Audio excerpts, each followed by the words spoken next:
درانه کتونکو السلام علیکم. زه محمد سلمان همدرد د حق غږ پښتو چینل خبري لنډیز کې ستاسو کوربه او ستاسو پام را اړوم د مهمو خبرونو لنډیز ته.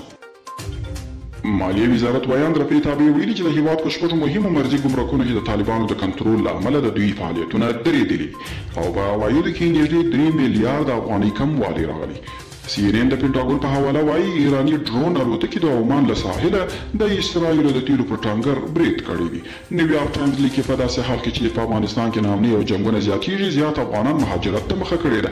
هر هفته قریب 3,000 افغانان وطن خوشي کوي.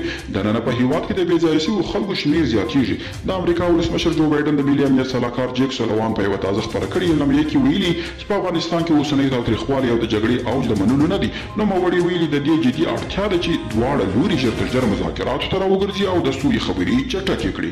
او پخواني ولسمشر حامد کرزي ویلي چې په هیواد کې د وروستیو ناامنیو له کبله ډېری هیوادوالو ته مالي او ځاني ځانونه اوښتي دي. حامد کرزي په نړیوال ټولنه کې په ځانګړي ډول پر یو نامه غږ کړی دی چې له دې کورنیو سره دې ژر تر ژره مرستې وکړي.